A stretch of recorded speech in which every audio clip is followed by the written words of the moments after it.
Hi, how are you? Very good. How are you? I'm very good. Thank you. I'm from Brazil, and I know you have a Tudo Brazil. bem? Tudo bem?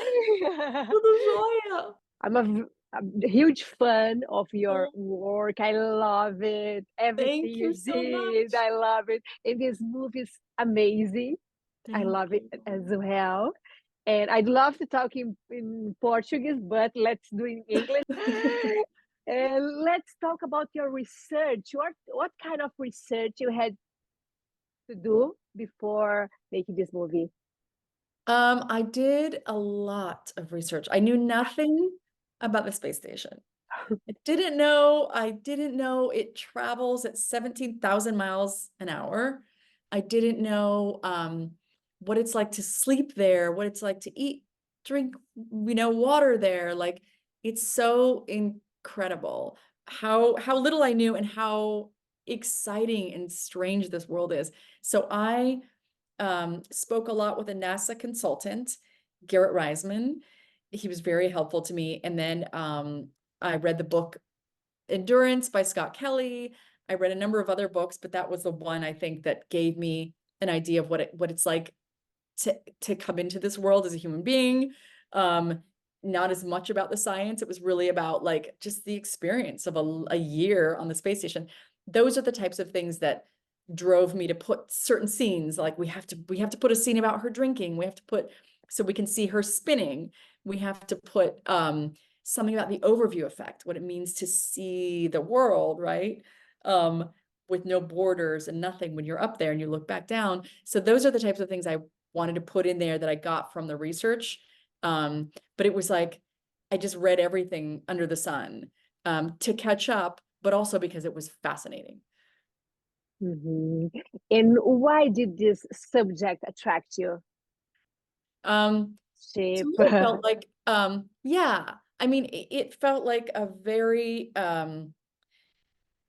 human story. I mean, I love thrillers. I love horror. I always say I come from this like very earnest documentary, real life storytelling, just like very, earnest and drama and things. But I'm a popcorn chomping moviegoer. I love Uh, horror. I love comedy, big, broad comedy. I love thriller. And I don't see those scripts all the time, right? They don't always, I don't get those scripts. People don't think of me for that. So this was so exciting to be able to play in a whole new sandbox, with all these different bigger toys, VFX. If you don't see it, you can create it. That type of thing was very, very exciting for me. So it was just, I think, the challenge of doing that and the challenge of telling a real story and with authentic characters in a new genre. That part was exciting. when did you start to make this movie? It was 2021, I think. Before the war? Yes. Russian and Ukraine. Yes. I know. I know. It's almost amazing to think that, right? It all Mm. um we've had this adversarial relationship with Russia, right, for decades. And Always.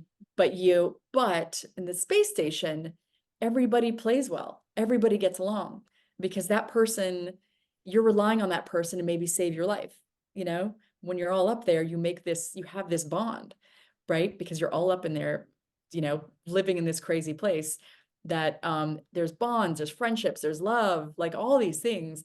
And so that was unbelievable. That said, the countries, right, have always had this thing. Um, but we had finished the film when the war broke out.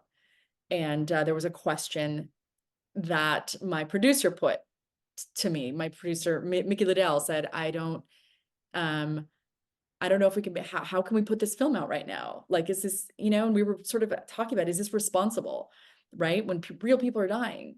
And then I thought like, okay, that said, the message of the film is about the people, right? And is about when these big conflicts happen, these terrible things happen on this kind of world stage, the people who experience it and the people who are going to be feeling and absorbing every impact and every blow in real time are the little people.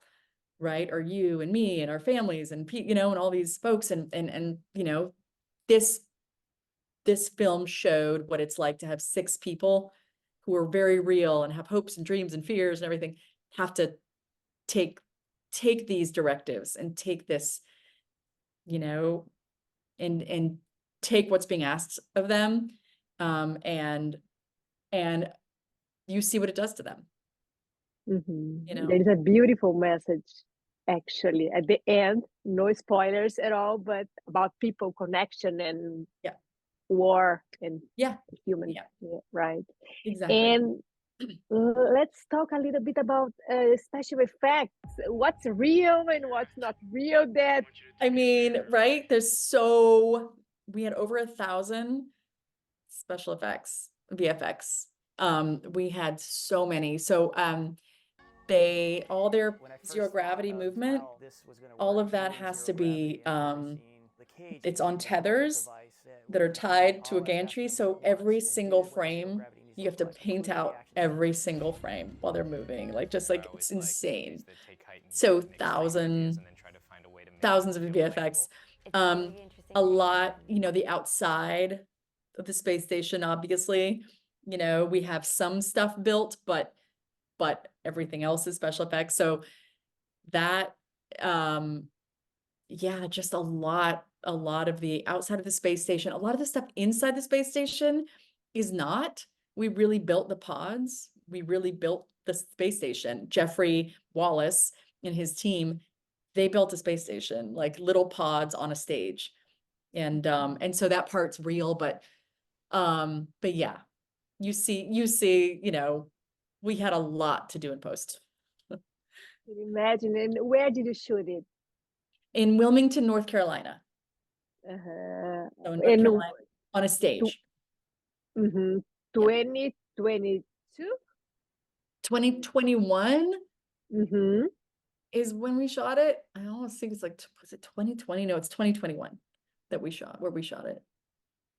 Before the Ariana DeBose Oscars. Before, oh, see, you're good with Oh my. timeline. You're very good with this. Yeah, Yes. trying.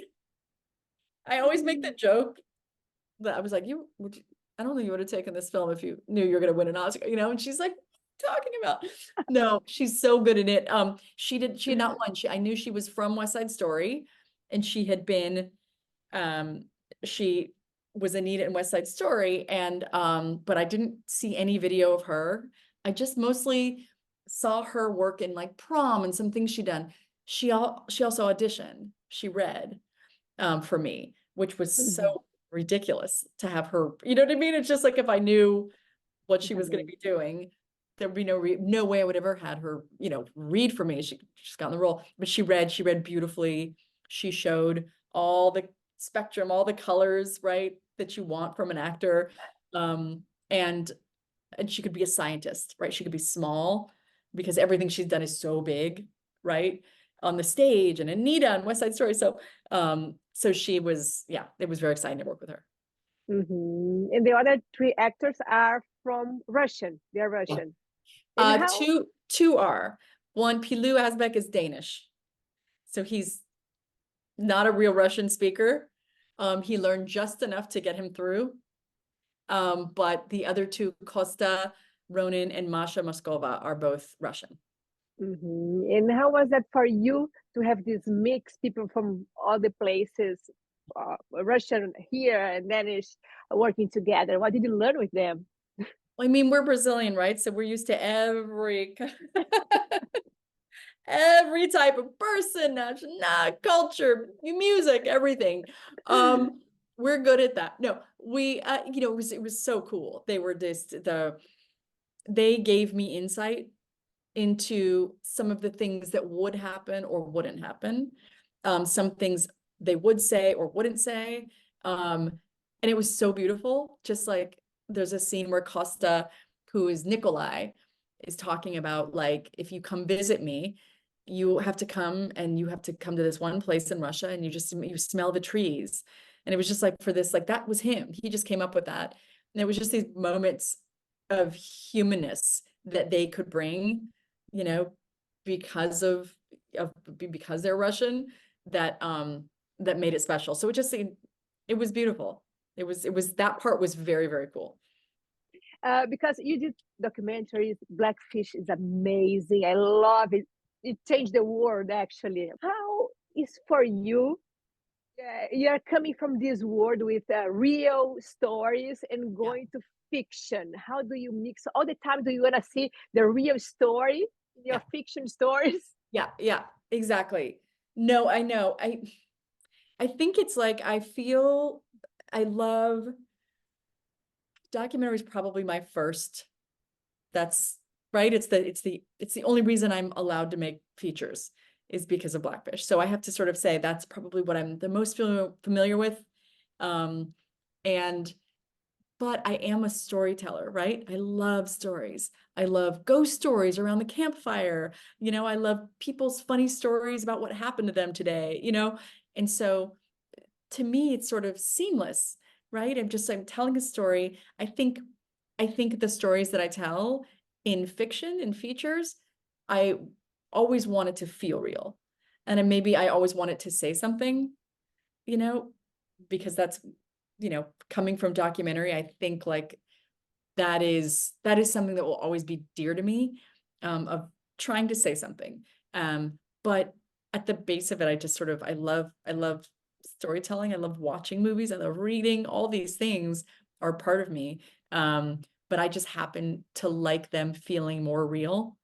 And so if I can do that in documentary and if I can do that in features, then I'm very happy. And more than 10 years already from Blackfish. Could you imagine how huge it would be?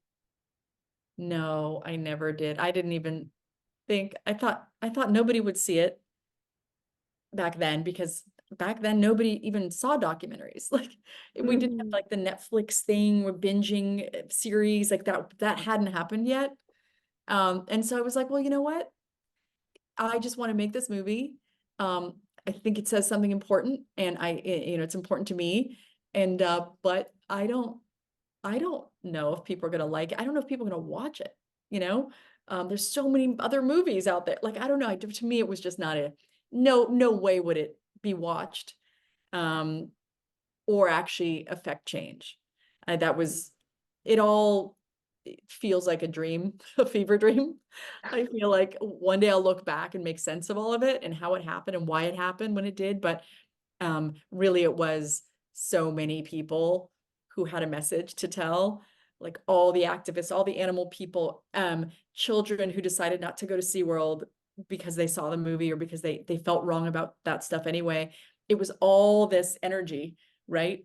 All packed into one movie that they all helped market it. They'll tweeted about it. They talked about it with their schools. Like they are the ones that grew the movie, right? I just made this movie. They took it and then made it do work in the world. So like I have everybody to thank.